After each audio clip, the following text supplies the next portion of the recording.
kung siya ang mautusan na lang mamaya. Saan ko kayo patira?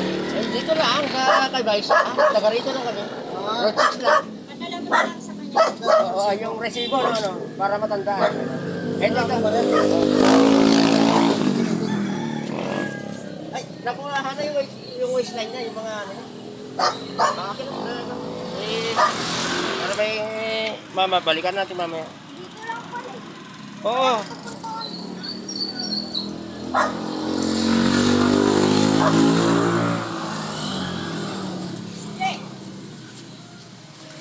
Mamaya, ilapit ko na mo ulit ay pupuntahan ako.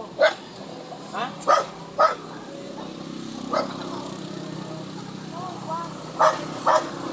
Kailan ko maaaring makuha ito?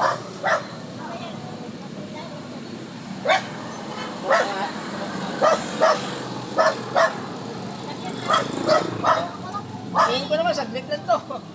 Kaya ako na susunod to eh, mga... Agas-agas eh.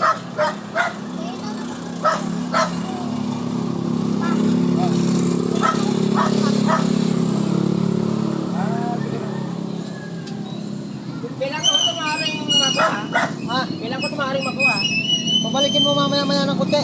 Mamaya-maya ko tayo. Oo, para malaman Kasi ko. baka siya yung buwan eh, kasi may pupuntahan ako. Oo. Ay, sige na ako ha. Oo, okay na. Oo. Ama, mamaya, balikan mo. Dalhin mo to. Huwag mo iwala yan. Oo. Huwag mo iwala yan kasi... Sige na. Ha? Ito ng girlfriend. Tandaan mo na lang to. Oo, sige. Kailan na ba? Oo, sige. Ha? Kailan na bumabalik doon? Pan, ano po? Mabanda, alas 12. Ilan yun? 12 o'clock. 12? Oh, ito, tingnan ko nga yan, resibo. Ano pa ngayon? Ngayon, Oo. Ano ngayon? ate, teka, sandali. Tira. Huwag mo tiwala ha. Sige. Ate, ganito. Babalik naman din ako kagad. Kaya mamaya isasama na kita. Saan? Kukunin ko na to. Resibo. Sama na lang ako. Eh, hindi, may pupuntahan nga ako eh. Saan ka ba pupunta? Doon sa, ano, sa